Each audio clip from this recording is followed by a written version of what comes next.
বন্ধুরা, আজকে আমি বাজারে গেছিলাম এই বৃষ্টির মধ্যে। কি অবস্থা, কি আর বলবো। ডাইরেক্ট নাইট ডিউটি ছিল আসার পথে। তো এই যে মাছ নিয়ে নিয়েছি, দেখো মাছটা খুব সুন্দর ছিল। তোমার কত করে নিল? 200 টাকা কেজি নিল। সুন্দর দিয়েছে মাছটা। আমি বলেছি যে ডিম যেন না থাকে, তা ডিম ছিল না। যে মাছের তেল নিয়ে এসেছি, আমার মাছের তেল খেতে খুব ভালো লাগে। অনেকটা তেল দিয়েছে, দেখো এই যে তেলটা চচ্চড়ি হবে। আর ডিম ছিল না বলতে একটুখানি ডিম, এই যে বলছে এইটুকু তো হবেই, কিচ্ছু করার নেই এইটুকু। আমার ডিম থাকলে নেবই না।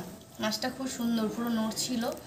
এই যে এই দেখো 1.5 কিলো মতো আছে, হয়ে গেল।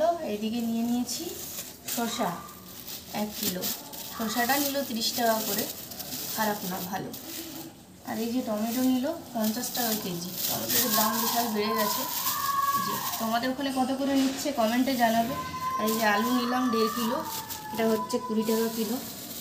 আর এইদিকে নিয়েছি আজকে একটু ভাবছি ফ্রাইড রাইস আর চিলি চিকেন করবো, তাই এই যে গাজর নিয়ে নিয়েছি অল্প করে, আর একটু ধনেপাতা নিয়েছি।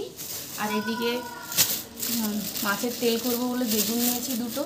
আর এই যে চিলি চিকেনের জন্য একটা ক্যাপসিকাম, আর এই যে একটু বিনস নিয়েছি ফ্রাইড রাইস করবো বলে। ব্যাস, এই বাজার, আর কিচ্ছু করিনি। বাদ বাকি চিকেন বাড়িতে আছে। চলো আবার দেখা হচ্ছে নেক্সট ভিডিওতে। টাটা।